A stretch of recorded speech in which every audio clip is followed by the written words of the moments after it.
One thing that the mountains have taught me is to not enter them with too many expectations. When I drove deep into the Dolomites this week, I expected mild spring temperatures and mountain tops lightly dusted in white. Instead, I was met with blizzards and whiteout conditions, but rather than turn around or change plans, I decided to go with whatever the season threw my way, and I made my home high up on a mountain pass. If you're new here, I'm Jessica, and I travel solo and full-time around Europe in my camper van Frodo with my pup Heidi. I've been living on the road for 3 years now, seeking a slower and simpler life, off-grid and with the seasons. Join us for this chapter in our travels where I camp deep in the snow and grow roots in the wild.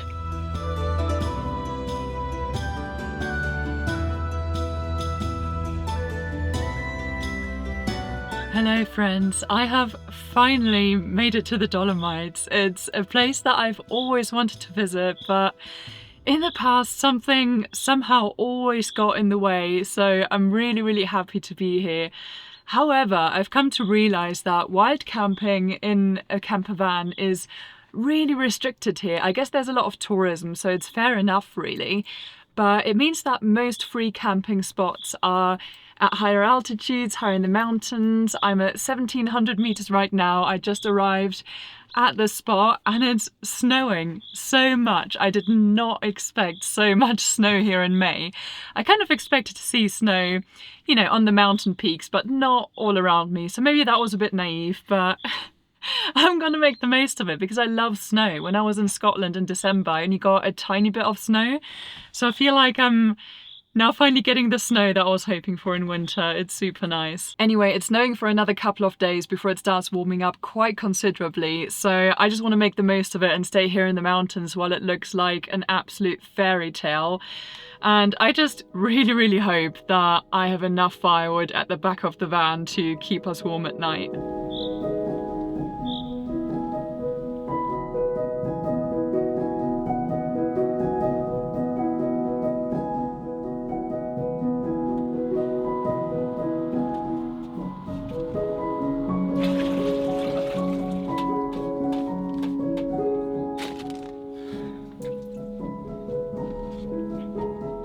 There's honestly nothing better than a hot shower in a warm van when it's really cold outside.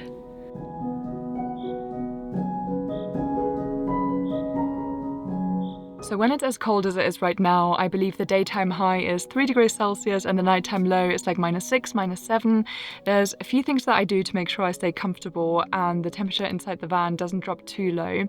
So the first thing, I'm ready to do my evening skincare and go to bed. It's 7 o'clock and it means that during the coldest hours of the night, I'm gonna be warm and snuggled up in my bed. All of my curtains have been down since pretty much midday, so they have reflective thermal wrap on the other side and that helps keep the cold out, but obviously I've got a lot of windows in the van, so if the curtains are up I lose a lot of heat. And let me show you the rest. For the windows that don't have reflective curtains, I draped my blankets across them. So the sliding door has my linen blanket and my cab area has my heavy cotton blanket. So I would lose a lot of heat through that otherwise, which is why I've insulated and separated them.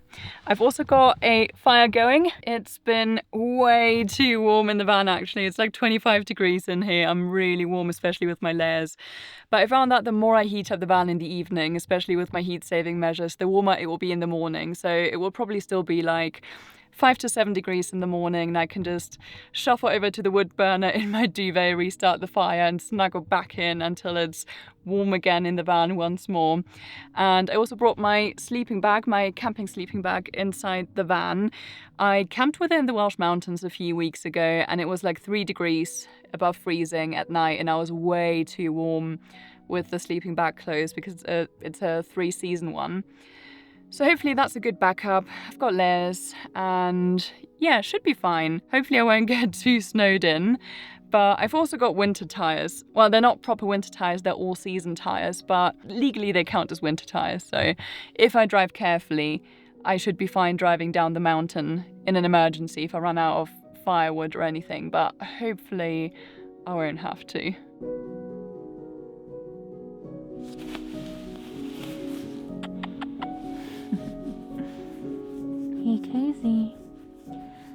like the sleeping bag? I think she really likes the sleeping bag.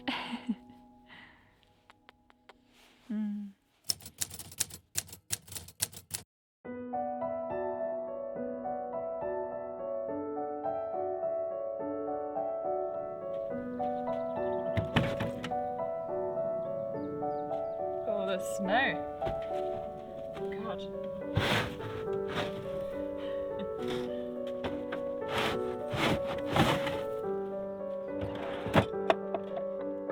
I've been documenting my life through these films for over a year now, and weeks like this one, filming in a snowstorm or in the rain, can be really tricky because my main camera isn't waterproof. Some of the shots you just saw were actually filmed on an Insta360 camera. They're kindly sponsoring this video, and I've been trying out the Insta360 X5 this week, which has been a lot of fun. It captures angles my phone and even my cinema camera can only dream of. It films in every direction at once on an invisible selfie stick, so I can just hold it on the extended pole and walk, and the stick disappears in the footage. It looks like there's a drone or a person following me, but it's just me and this little camera. Because it films everything around me at once, I don't have to decide on one angle while I'm filming. I shoot first and then I choose the exact angle I want in the app. A wide shot of me in the landscape, a close-up, or first-person point of view, all from one take. It means I don't have to keep running back to the tripod or fumble with camera settings in the cold. And of course it's fully waterproof, which can really make the difference between getting the shot or not. If you want to give it a try, I'll leave the link to the X5 in the video description. A big thank you to Insta360 for sponsoring this episode and for sending me out here properly equipped.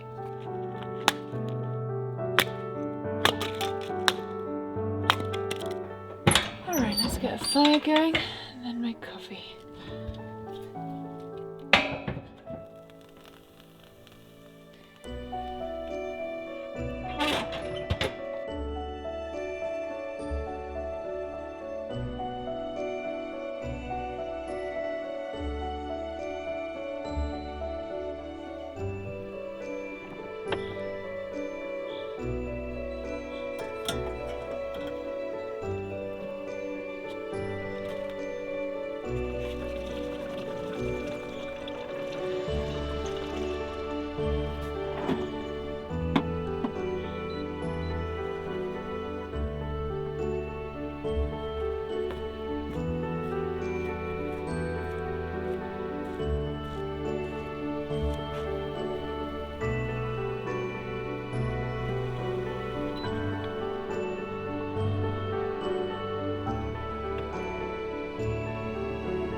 Okay guys, I need to be real with you for a minute because I often get comments like, you're so brave to be traveling alone and in all kinds of weather, in the mountains, and I really appreciate those comments, but last night I was really anxious.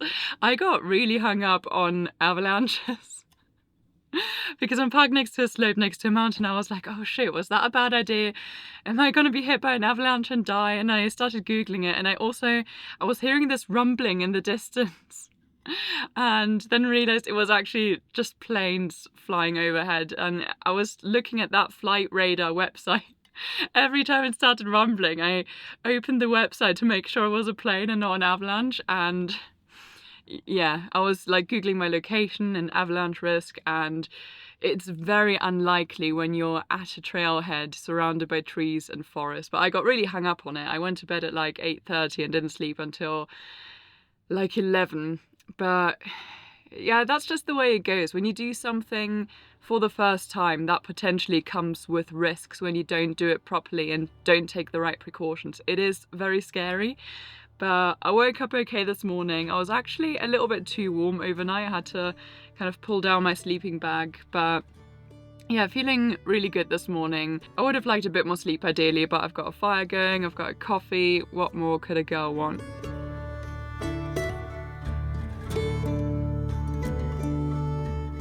Snoot? Did you sleep well? I know you slept well because you were cuddled up to me. Yes, and you were snoring. Yes, you were snoring. Yes.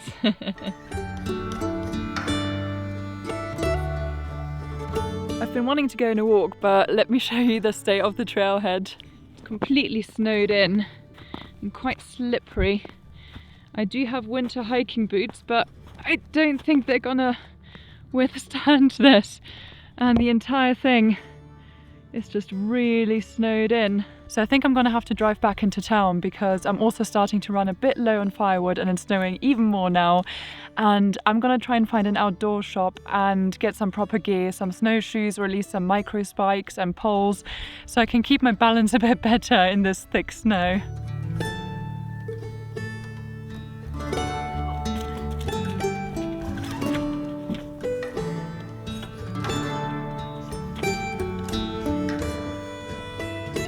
I think I need to get the ladder out to get the snow off the roof. So you're not supposed to leave any snow on your roof because then it can slide onto your windscreen once you start driving.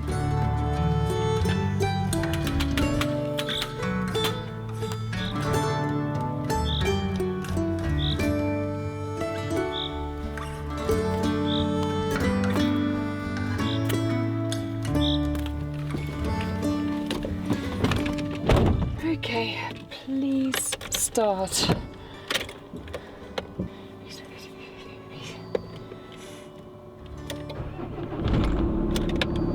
Oh, you'll never let me down, Frodo.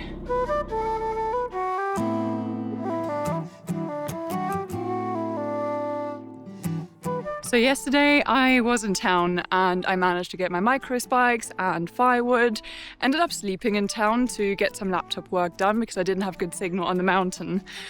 And now I'm back and nearly all the snow is gone. It's quite heartbreaking.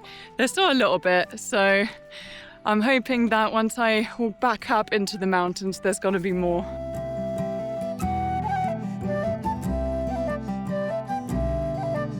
Watching me now, driving up into the mountains to find the last snow of the season, you wouldn't think that I used to be everything but a winter person.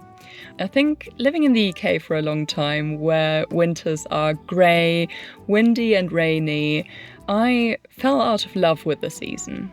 I forgot the magic that winter used to bring when I was a child, when everything was coated in a thick layer of snow, contrasted against the rich, deep green of the pine trees. And while summer is still my favourite season of the year, I have become more of a winter person too. The cold doesn't bother me the way it used to, because I essentially live outside and my body has learned to handle extreme temperatures. And I'm very grateful for that because winter can feel very long when you live in a van and like to spend time in the mountains, where it can stretch to 6 months. So learning to enjoy it has made a big difference to my happiness.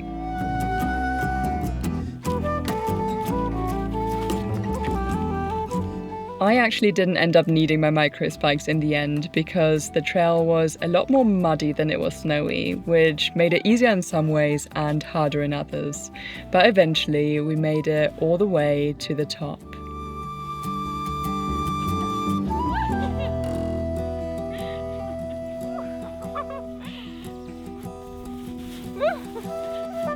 Catch it! Catch it!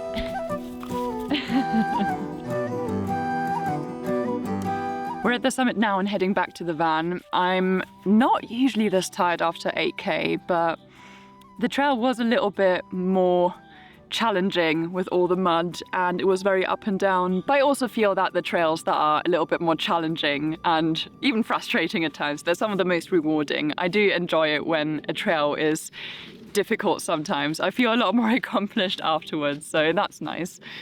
So we're heading back and then I'm going to drive further up into the mountains and I guess we'll see what we find there.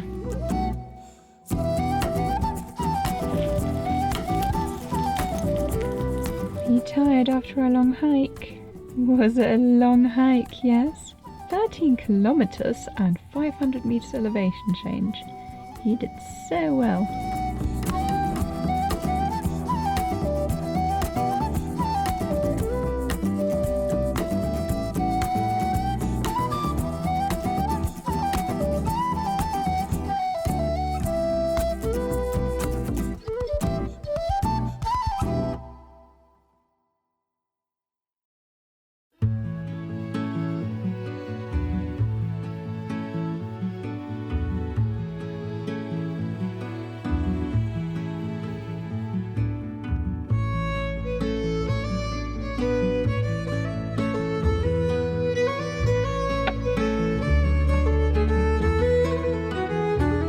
So we're still at altitude, 1800 meters I believe, but we're on the other side of the mountains now, and here it is summer instead of winter, and I have completely run out of food, pretty much. All I have left is stale bread, a couple of vegetables, red pepper and broccoli. So I'm gonna make bread dumplings, which is actually something traditional from the area, but I'm gonna mix it up a bit and make a tomato red pepper sauce to go with it. Bit experimental, I've actually never made dumplings before, so they may well fall apart instantly. I like to spend 6 out of 7 days off the grid and only visit a supermarket once a week. So stale bread has become a regular occurrence in my van, and I've been trying to figure out more creative ways to cook with it than just frying it in olive oil. For this meal, I soaked the bread in warm oat milk and mixed in very lightly fried onion and fresh parsley, salt and nutmeg.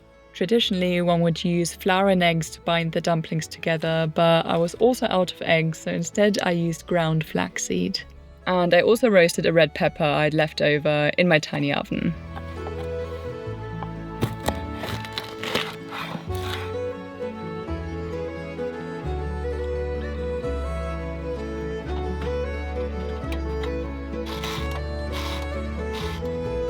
In this area, cubed bacon is the traditional addition, but I don't eat meat, so instead I finally cubed some smoked tofu and fried it in oil with seasoning. Okay, moment of truth. Will it fall apart? Kind of scared to drop it. I think we have a success. I don't even know what I'm doing anymore. Some tomato. I'll just mix it all together because why not?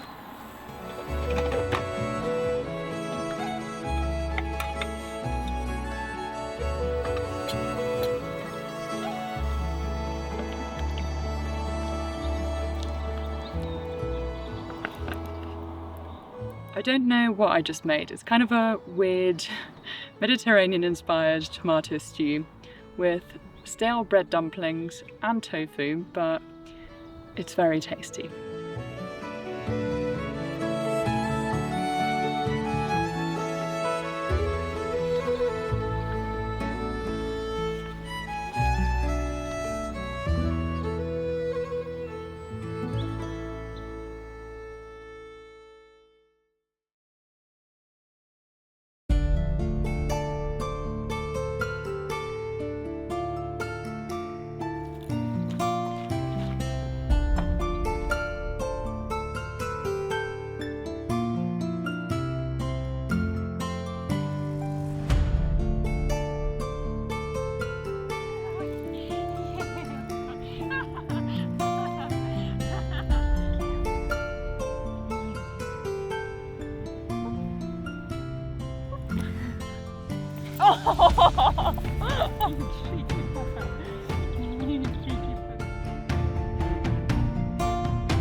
It's crazy how just a couple of days ago Heidi and I were snowed in where we were parked and it was -degrees. And today it's warm enough for me to wear my beloved merino top linen dress combo again. So I would estimate that it's probably around 10 degrees Celsius. And I really love that about the mountains, you know, they look different every day. Throughout my life, I would always get really bored of the places where I lived, and I moved around a lot. I was always really restless, and then obviously eventually started traveling full time. And I feel like the mountains are the only place where I could see myself living long term, you know, because the weather and seasons just make them look different every day. Even within the same season, they look different every day, and I feel like it just keeps things interesting, you know? And I guess that's another thing that the mountains have taught me this week. No matter how much we love the things in our lives, whether it's people, places, or a beautiful blanket of snow in the mountains, nothing lasts forever, no matter how much we chase after it. Winter will always turn into spring eventually, and all we can do is witness the changing of the seasons and the beauty all around us, right here in this moment. Because tomorrow the world could look very different once again.